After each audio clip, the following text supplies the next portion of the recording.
Tubes snaked across my chest as I struggled to lift my head. Every breath tugged against the fresh incision beneath my ribs. The room smelled of antiseptic and warm plastic, and somewhere beyond the curtain, a monitor beeped with relentless precision. I forced my lips apart. Did Richard make it? The nurse gave me a reassuring nod. The transplant was successful. Relief washed over me. Months of testing, consultations, and fear hadn't been for nothing. The door opened. I expected flowers. Instead, my husband walked toward my bed, carrying a thin manila envelope. "Ethan," my voice barely rose above a whisper. Without saying a word, he laid the envelope on the hospital tray inches from my hand. I frowned, my vision still blurred from anesthesia. "What is this?" He slid the papers closer. "Your divorce petition." For a second, I honestly thought the medication was making me hallucinate. "You, what?" His expression never changed. "You finally gave me the only thing I wanted." My heart seemed to stop before the monitor beside me raced into a frantic rhythm.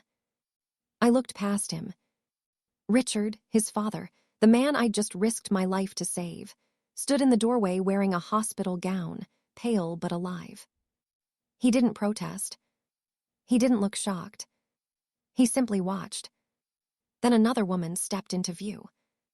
She slipped naturally beside Ethan, resting her hand on his arm. A diamond wedding band sparkled under the fluorescent lights. Not an engagement ring. A wedding band. She smiled at me with the confidence of someone who believed she'd already won. I couldn't even sit up. The incision burned as I tried. "Ethan," I whispered, "I donated part of my liver for your father." "I know," he replied evenly. "That's why I waited." The words landed harder than the surgery itself. A nurse entering with medication froze in place, her eyes darting between the divorce papers, the woman beside my husband, and the heart monitor screaming beside my bed. No one spoke. Then Ethan uncapped a pen and placed it beside the documents.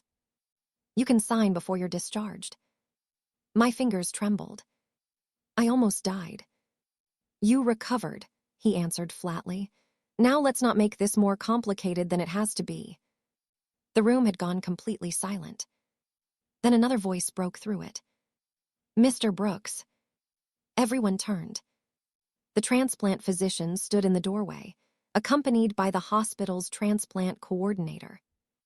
His expression was calm. Too calm. "No one is leaving until we address something we discovered." The pen slipped from Ethan's fingers and rolled across my hospital tray. For the first time since walking into the room, I saw uncertainty flicker across his face. Until that moment, I'd believed the worst pain I'd ever experienced would come from donating part of my liver. I was wrong. The surgery had been planned for months. Richard Brooks had been fighting liver failure for nearly a year.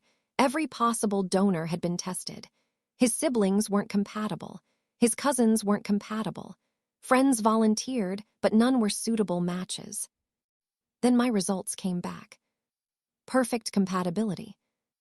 I still remembered Ethan squeezing both of my hands across our kitchen table.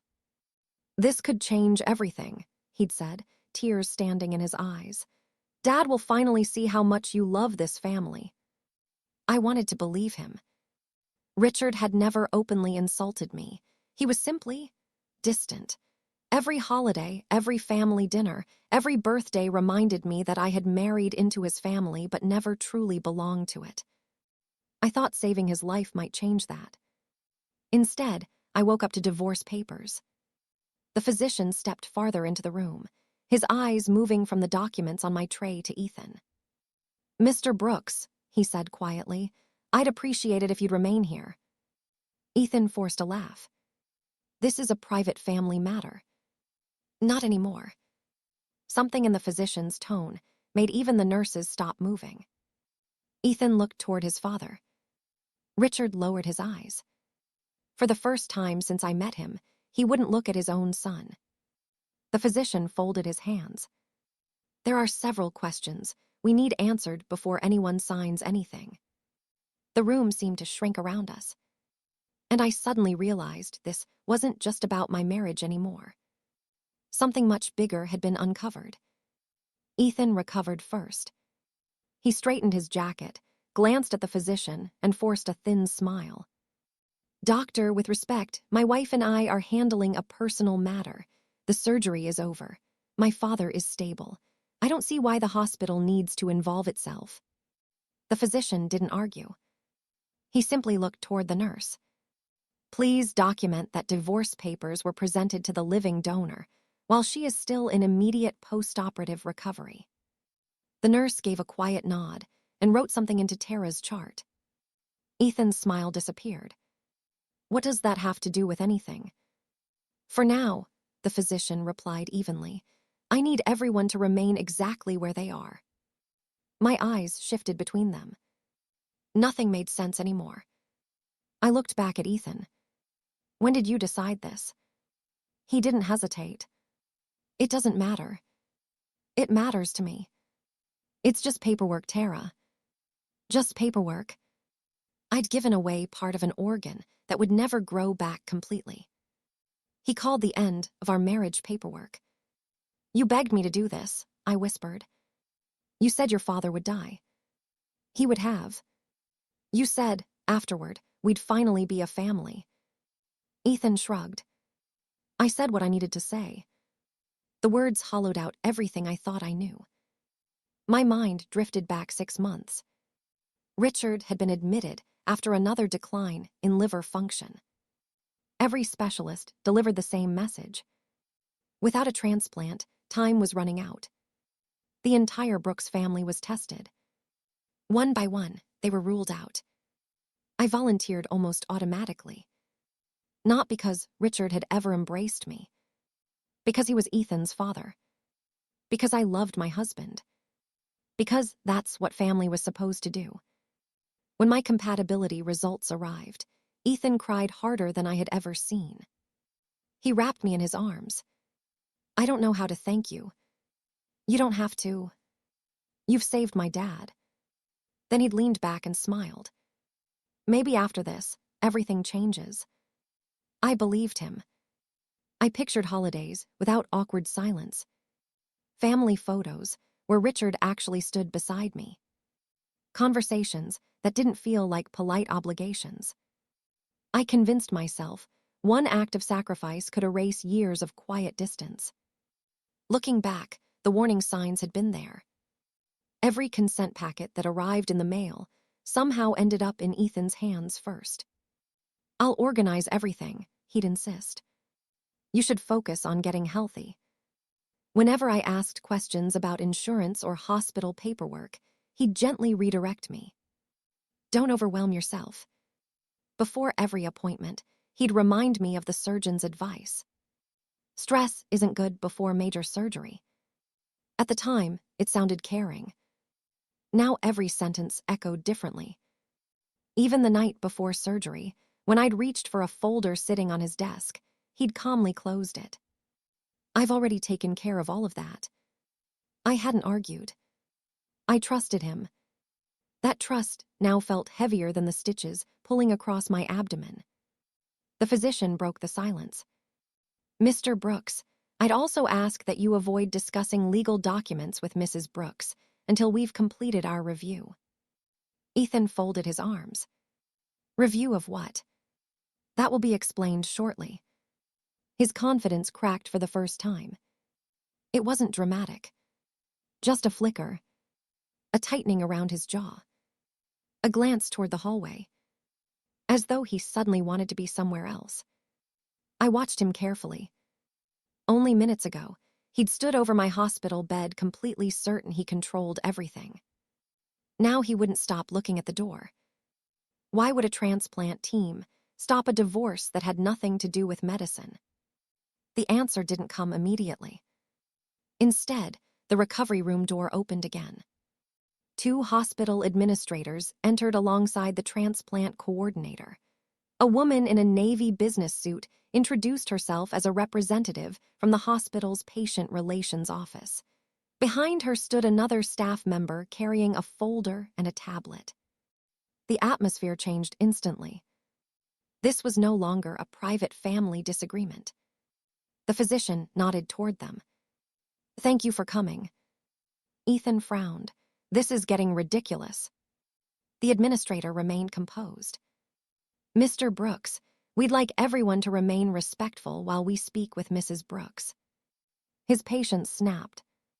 "You can't keep me away from my own wife." Before anyone could answer, the woman beside him stepped forward.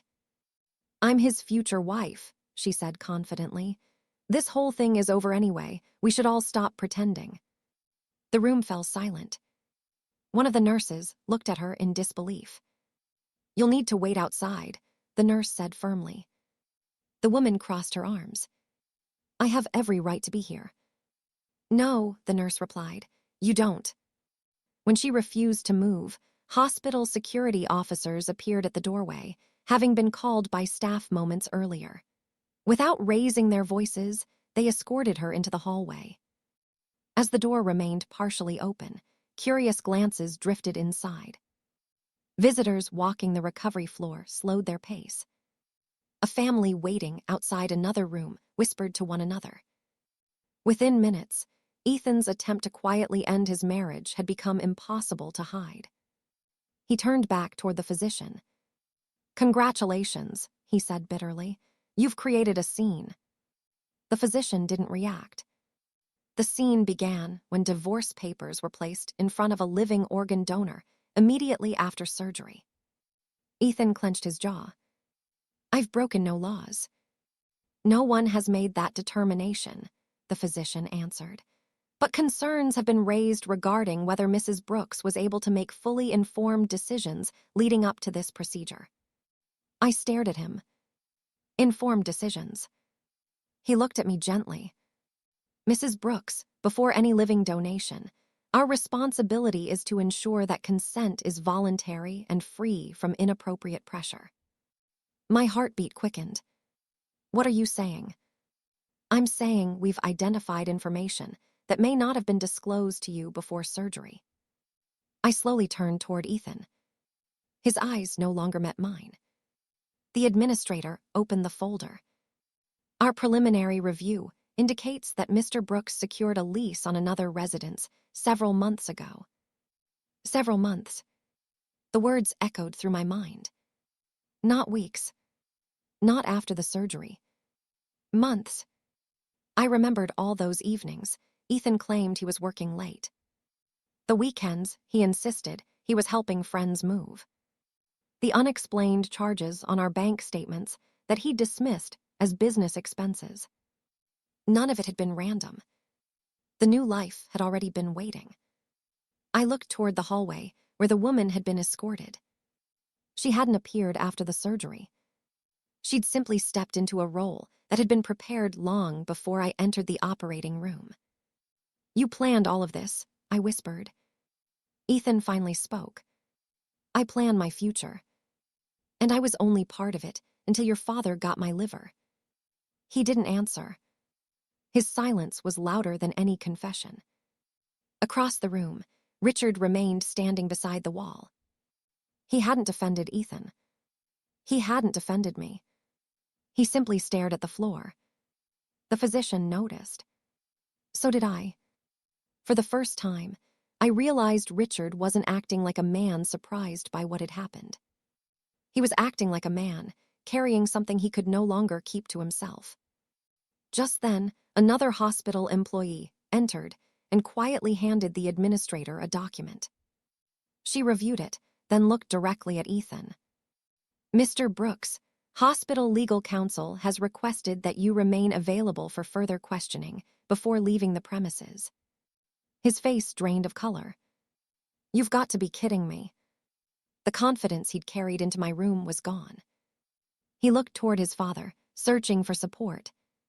Richard finally lifted his head. His voice was barely above a whisper. "Tara." He swallowed hard. "There's something I should have told you before the surgery." Richard waited until the physician nodded. "May I speak with her alone?" he asked quietly. The physician looked at me.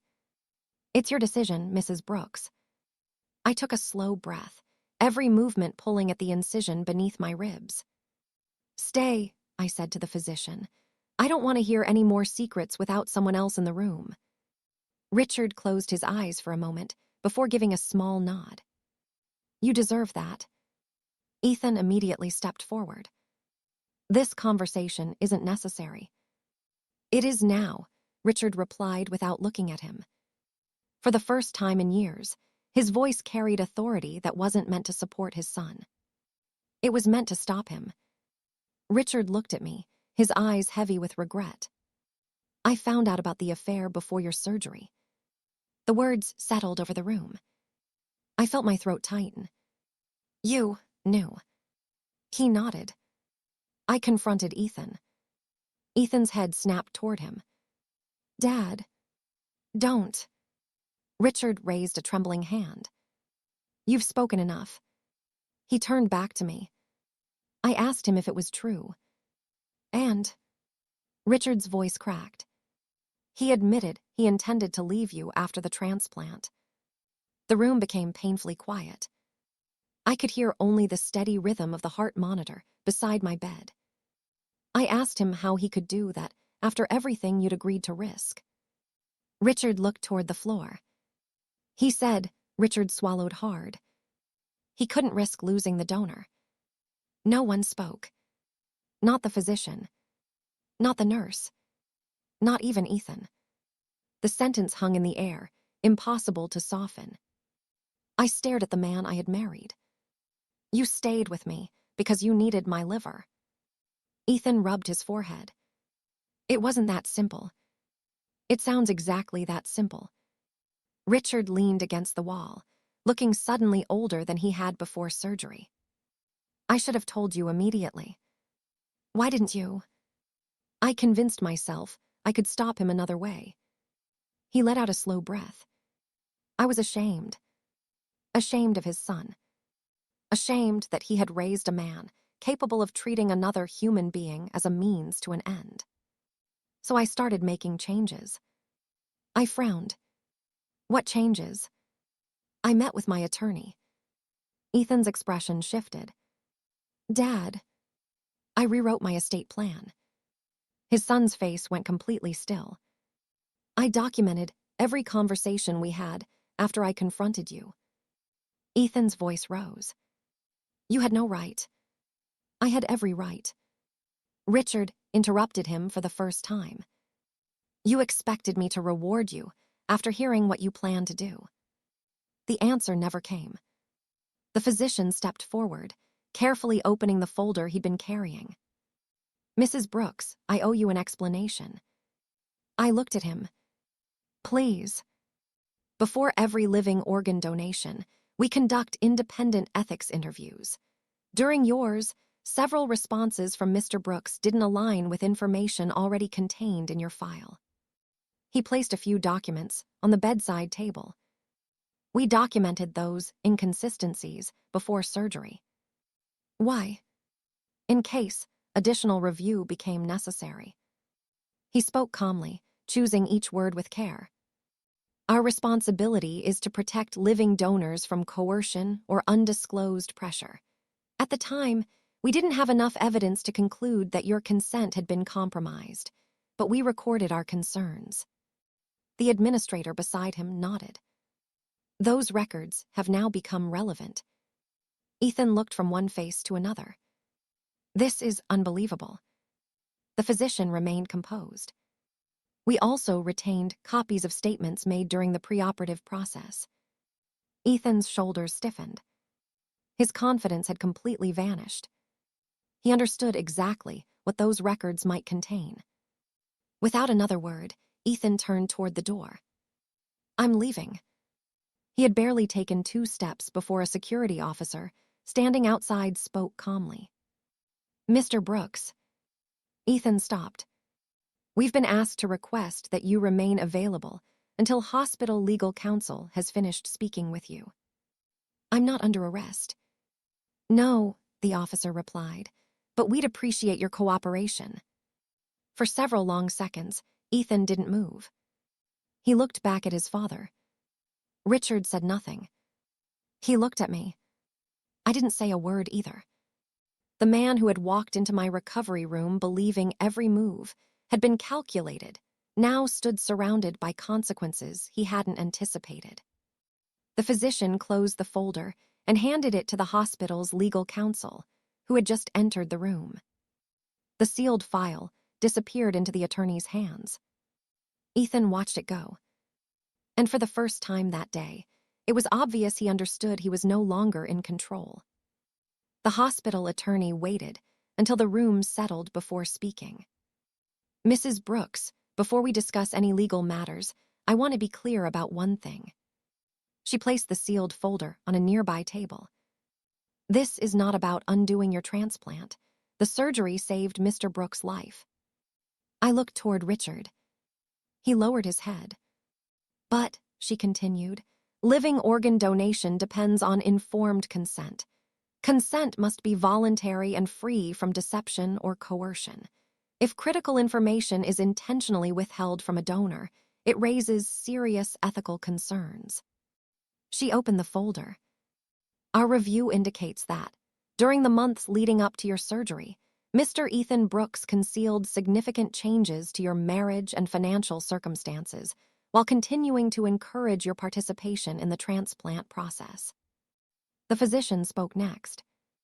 "Your interviews consistently reflected that you believed your marriage was intact and that this surgery represented a shared family decision. Meanwhile, Mr. Brooks' statements and documented actions told a very different story." The attorney nodded.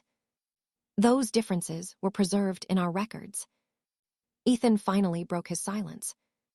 "This is being blown completely out of proportion." "No," Richard answered quietly. "This is exactly the size of what you did." The room fell silent again. Richard stepped closer to my bed. For the first time since I'd known him, he looked at me not as someone who had married into his family, but as someone who had saved his life. "I'm sorry." His voice trembled. "I failed you." I searched his face. "You knew." "I knew enough." He nodded slowly. "When I confronted Ethan, I hoped he would come to his senses." His eyes filled with tears. "Instead, he admitted he intended to file for divorce the moment you recovered." Richard's shoulders slumped. "I have spent weeks asking myself how I raised a son capable of saying he couldn't risk losing the donor." The words hit Ethan harder this time because they came from his own father. "You don't understand." "I understand perfectly." Richard interrupted him. "I understand that she loved this family more than either of us deserved." He turned back to me. "You gave away part of your own body, expecting nothing in return except honesty." He paused. "And we failed you." I didn't answer immediately. There was nothing left to ask. The truth had finally reached the surface. Over the following weeks, the consequences unfolded one after another. The divorce proceedings continued, but they no longer followed the plan Ethan had carefully prepared. Financial records requested during the legal process uncovered transfers, hidden accounts, and expenditures connected to the apartment he'd leased months before my surgery. The timeline matched what the hospital had documented. His claim that the marriage had simply fallen apart afterward collapsed under the evidence. His credibility went with it. Richard kept another promise he'd made in silence. Months before my surgery, after confronting Ethan, he had rewritten his estate plan. When the documents became effective, Ethan learned that the inheritance he'd expected to build his new life around was no longer waiting for him. Richard had redirected a significant portion of his estate into a foundation supporting living organ donors and transplant patient advocacy. Another portion was placed in a trust recognizing the sacrifice I had made, not as payment for an organ, but as an acknowledgement that my compassion had saved his life when his own family had failed to protect me. Ethan stared at the documents in disbelief. "You chose her over your own son." Richard answered without hesitation. "No." I chose integrity over manipulation. The woman who had stood beside Ethan in my recovery room disappeared almost as quickly as she had arrived. Once it became clear there would be no easy inheritance, no comfortable financial future, and no quiet divorce, she stopped attending hearings. Eventually, she stopped answering Ethan's calls altogether. The future they'd planned together unraveled under the weight of the truth. Family members who had once congratulated Ethan on moving on quietly apologized after learning when the affair had actually begun. Several admitted they had believed his version because it sounded simpler. The documented timeline told a different story, one they could no longer ignore. My recovery was slower than I expected. Every morning, the scar beneath my ribs reminded me of what I'd given away. But over time, it began reminding me of something else. Not what I'd lost, what I'd survived. When I returned to work as a clinical documentation specialist, I found myself paying closer attention to informed consent records than ever before. I volunteered with transplant education programs, speaking to prospective living donors about asking difficult questions, reading every document carefully, and ensuring their decisions were truly their own. Sacrifice, I learned, should never require surrendering your voice. Richard occasionally attended those events. He never tried to erase the past. He simply thanked me every time we met. Not because I had saved his life, because I had shown him what genuine love looked like. As for Ethan, his name became less important with every passing month. He had entered my recovery room, believing I was at my weakest. He walked out having lost his marriage on honest terms, his father's trust, the inheritance he expected, and the future he thought he'd already secured. The scar on my body remained, but the weight I'd carried in my heart did not. The day I left the hospital, sunlight warmed my face as the automatic doors opened. For the first time in a long time, I wasn't walking toward the life I'd imagined. I was walking toward one built on truth. I had donated part of my liver and saved a man's life. But refusing to surrender the rest of my life to betrayal was the decision that finally saved my own.